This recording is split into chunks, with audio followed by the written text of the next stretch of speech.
What is going on, guys? It is Wrestlelamia here, back with some more news. Join us now as Wrestlelamia analyzes the 14th September edition of the Red Brand and looks at the wildest wrestling news stories and rumors you need to know. Mickie James legit hurt after the botched finish on last night's Raw. A first look at Sasha Banks in the Mandalorian new season. Jeff Hardy signed with WWE again under one condition. One superstar is on his way out of WWE, and much more. Be sure to subscribe and hit that notification bell for daily wrestling videos and follow us on Facebook for exclusive lists. As always, we won't waste your time recapping the matches, but we will take a look at the good, the bad, and the downright ugly from last night's show. As always, we start off with the good as number 1, The Hurt Business is awesome. Yeah, we've been saying this for weeks, but the group has finally come into its own, with The Hurt Business getting thrilling theme music and a lineup that has the potential to make a star out of Cedric Alexander, just as it's revitalized Bobby Lashley's career. On paper, a lineup of Shelton Benjamin, MVP, and Cedric Alexander seems about as potent as 3MB.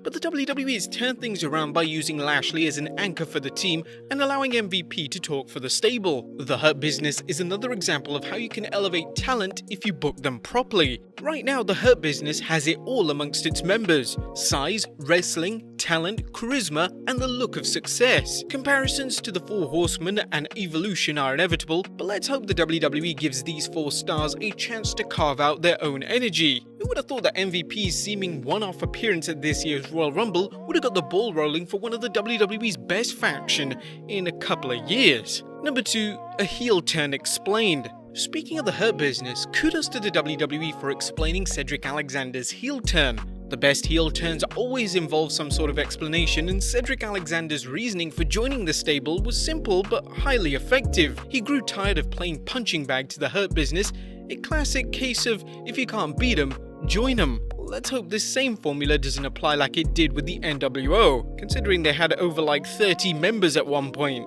Number 3, Strowman on Raw Underground. While we're still trying to find out what's going on during Raw Underground, it was good to see Braun Strowman show up and do what he does best: destroy his opponents. A rumor has it the Monster Among Men's push on SmackDown was being scaled back in order to have him help out put other stars over, such as Biggie, and while that's still possible, he adds some much needed star power on Raw Underground. If the WWE could just format the Underground Fight Club so it actually means something, the concept might actually work. And by the way, standing in front of Shane McMahon's bodyguard made Braun Strowman look like a normal-sized man. That's pretty hard to do.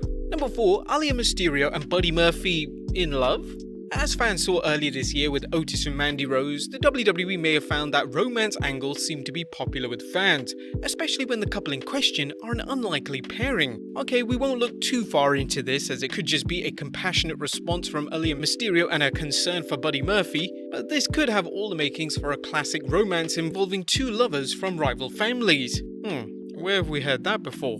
This could be a fantastic angle, as Aaliyah's family try and stop her romance with Murphy, obviously concerned about the former villain's motivations. The story has the potential and legs to go a long way if the WWE books it right. However, we're not holding our breath with this one. Number 5, a fantastic finish. Raw's ending was one of the best in a long time as Retribution struck again, taking out Keith Lee and Drew McIntyre before the unexpected arrival of the Hurt Business. The confrontation was handled almost perfectly, with the Hurt Business making a grand entrance, then engaging in a wild brawl with Retribution before they were joined by Drew McIntyre and Keith Lee. This was a definite water cooler moment and the type that fans likely watched several times and is already lighting up on YouTube. That was the good. What about the bad? Is number 1, risking Retribution. The ending for Raw was almost perfect, as the heel Hurt Business went after Retribution and clobbered the masked menaces with the help of Keith Lee and McIntyre, but the WWE put Retribution in dangerous waters by having WWE Superstars lay them out as if it took some heat off the group.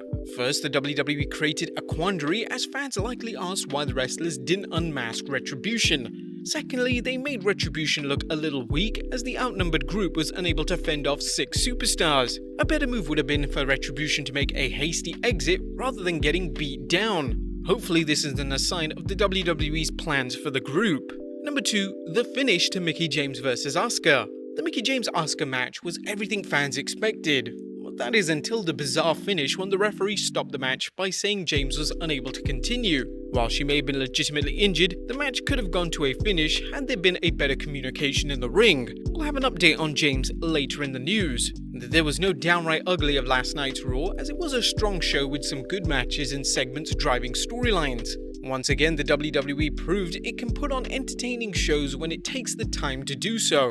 And not every show is going to be action-packed with as many big matches as last night's Raw, as it was supposedly in your face, but if they put the same kind of effort into making every segment meaningful, they might see more viewers tuning in. Naturally, the return of Monday Night Football is likely to put a dent in Raw's ratings, but that shouldn't lead to the WWE phoning it in. What did you guys think of Raw last night? Let us know in the comments down below. Now, let's move on to the news.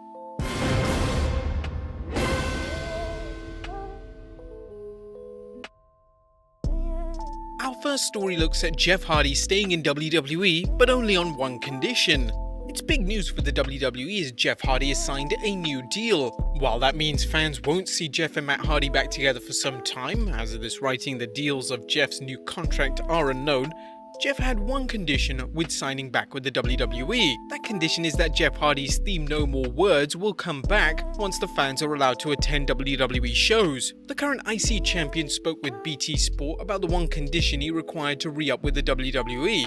No more words. When we do get in front of a crowd again, that was part of me re-signing. I was like, if we get in front of people again, I'd like to use No More Words again, because I know y'all own it. So that was the deal for me re-signing. That's gonna be the ticket when we get back in front of crowds. That's gonna boost me even more to hear that music again, because I think the Hardy Boys music is just for Matt and Jeff Hardy, not just Jeff Hardy. We'll update you once we hear any more details on Jeff's contract, but it's likely to be 3 or 5 years.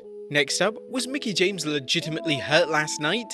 The unusual finish for the Mickie James vs Asuka match has led to reports that James injured her shoulder during the match, resulting in the match stoppage. The WWE is keeping fans in the dark, issuing a statement that ended with the Raw Women's Champion locked on the Asuka lock, and despite James's best efforts to fight out, the referee ruled her unable to continue and awarded the match to Asuka. So far, no one has confirmed an injury, but Mick Foley tweeted, "I'm hearing that Mickie James may have injured her shoulder in tonight's Raw match, which would explain the quick ending to the match. If true, I'm wishing Mickie a quick and complete recovery and hoping she gets another shot at the title. If James is injured, it's another major career setback as she recently returned from a knee injury that sidelined her for over a year." Next up, a top WWE superstar wants out. Rumors are flying around that a top WWE superstar wants to leave as soon as their contract expires. The ever-reliable WrestleVotes recently tweeted, "I can't reveal the name as it's just not smart business, but I can very confidently say that a certain WWE talent has decided to not re-sign with the company once their current deal expires." We've heard stories of a number of unnamed wrestlers who have talked to friends in AEW and Impact about wanting out as soon as their WWE deal ends. But who could it be? Our money currently is on Ali. Whether you refer to him as a top WWE superstar is up to you.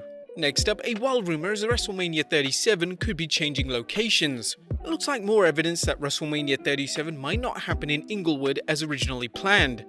The event is currently scheduled for 28 March at the SoFi Stadium in Inglewood, California, but like many things, the pandemic has put it in jeopardy. Ringside News' James Carrier recently tweeted, "Musical group Grupo Firme announced that they will play the Staples Center during the weekend as Mania, where other events for WWE were supposed to be held.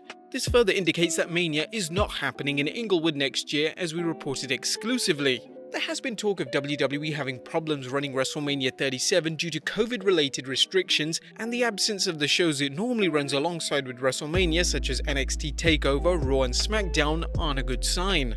However, keep in mind they may have found a venue outside of Inglewood to run these events in, as Inglewood is just part of the greater metropolitan area of Los Angeles. Next up, a quick story as we get our first look at Sasha Banks in the new season of Mandalorian.